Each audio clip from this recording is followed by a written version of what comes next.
السلام علیکم ورحمۃ اللہ وبرکاتہ۔ کسان اور چور۔ گاؤں میں خدا بخش کا ایک چھوٹا سا پیارا سا گھر تھا۔ وہ کسان تھا، اس کا ایک باغ تھا۔ باغ کے آخری کونے میں ایک بہت گہرا کنواں تھا۔ بیچارہ کسان پانی اوپر کھینچتا اور پھر اس کو باغ کے پودوں میں ڈالتا تھا۔ ایک سال بالکل بارش نہیں ہوئی، سورج بہت گرم تھا۔ کسان نے اپنے باغ کی طرف دیکھا اور کہا، اگر پانی نہ ملا تو میرے پودے مر جائیں گے، مجھے ان کو پانی ضرور دینا چاہیے، لیکن پانی تو اب بہت گہرائی میں اتر گیا ہے، میں بہت بوڑھا ہو گیا ہوں اور موٹا بھی، بہت محنت کا کام ہے، مجھے کیا کرنا چاہیے؟ یہ سوچتا ہوا وہ سڑک کے کنارے بنی ہوئی چار دیواری تک آ گیا۔ وہ تھک کر ایک درخت کے نیچے بیٹھا ہی تھا کہ اس کے کان میں خسر پسر کی آواز آئی، کوئی اس کا نام لے رہا تھا۔ کسان کے کان کھڑے ہو گئے اور وہ غور سے ان کی باتیں سننے لگا۔ وہ دونوں باغ کی دیوار سے ٹیک لگائے بیٹھے تھے، انہوں نے کسان کو نہیں دیکھا تھا۔ ایک آدمی نے کہا، خدا بخش اور اس کی بیوی ٹھیک 9 بجے سونے کے لیے چلے جاتے ہیں، ہمیں کم از کم 2 گھنٹے اور انتظار کرنا چاہیے، پھر 11 بجے ہم دیوار میں ایک بڑا سا سوراخ بنا لیں گے، اس سوراخ سے گزر کر میرا چھوٹا بیٹا اندر جائے گا اور دروازہ کھول دے گا۔ اس کے ساتھی نے پوچھا، کیا خدا بخش کے پاس بہت ساری دولت ہے؟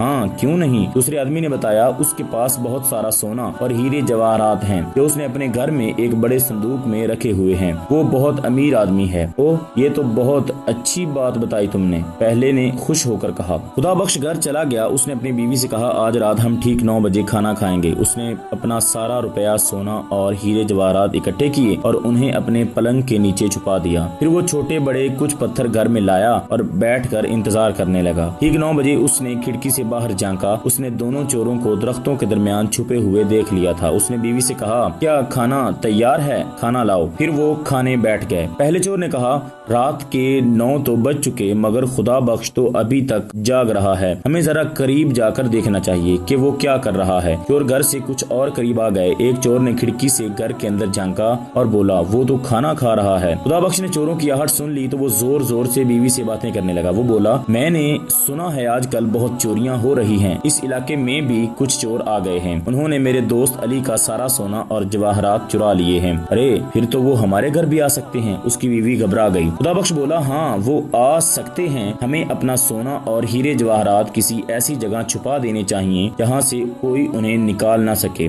ذرا میرا صندوق تو لانا۔ بیوی صندوق لے آئی۔ خدا بخش نے چپکے سے بیوی کو پتھر جمع کر کے دیے اور اس کے کان میں بولا، یہ ہمارا سونا اور ہیرے جواہرات ہیں۔ پھر زور سے بولا، پہلے مجھے سونے کی اینٹیں اٹھا کر دو تاکہ میں انہیں صندوق میں رکھ دوں۔ اس نے کچھ پتھر اٹھا کر دیے۔ ان کی پیٹھ کھڑکی کی طرف تھی۔ خدا بخش نے اتنی صفائی اور چالاکی سے انہیں صندوق میں رکھا کہ چور دیکھ ہی نہیں سکے۔ خدا بخش نے کہکا لگایا اور بولا، میں ان کو ایسی جگہ چھپاؤں گا جہاں سے کوئی انہیں نہیں نکال سکے گا، میرے ہیرے جواہرات کی تھیلی بھی لاؤ۔ وہ اور پتھر لے آئی۔ اب میں یہ صندوق بند کر رہا ہوں، اب ذرا اسے اٹھانے میں میری مدد کرو۔ خدا بخش اور اس کی بیوی نے صندوق اٹھایا اور باہر نکل کر باغ کے کنویں میں ڈال دیا۔ شراب کی آواز آئی اور صندوق کنویں کی تہ میں بیٹھ گیا۔ پھر وہ گھر کے اندر چلے گئے، لالٹین بجھائی اور انتظار کرنے لگے۔ پہلا چور بولا، انہوں نے اپنا سونا اور ہیرے کنویں میں چھپا دیے ہیں، اب وہ سونے چلے گئے ہیں اور بہت جلد سو جائیں گے۔ تھوڑی دیر بعد خدا بخش نے چپکے سے کھڑکی سے باہر جھانکا تو دیکھا کہ چور کنویں کے پاس کھڑے تھے۔ پہلا چور بولا، ہمیں کنویں کا پانی نکالنا چاہیے، ویسے بھی قحط کا موسم ہے، زیادہ پانی نہیں ہوگا، جب پانی کم ہو جائے گا تو میں کنویں کے اندر اتروں گا اور صندوق نکال لوں گا۔ انہوں نے کنویں سے پانی نکالنا شروع کر دیا۔ ایک چور پانی اوپر کھینچتا اور دوسرا اسے باغ میں جانے والی نالی میں ڈال دیتا۔ کنویں میں بہت سارا پانی تھا۔ وہ دونوں پوری رات پانی نکالتے رہے یہاں تک کہ صبح ہو گئی، مگر وہ ابھی تک مصروف تھے۔ کسان نے کھڑکی کھولی اور چلایا، بہت بہت شکریہ میرے دوستو، تم نے میرے باغ کو سیراب کر دیا۔ کنویں والا صندوق پتھروں سے بھرا ہوا ہے، پولیس کے سپاہی آ رہے ہیں، وہ سڑک تک پہنچ گئے ہیں۔ اللہ حافظ میرے دوستو، تمہارا ایک بار پھر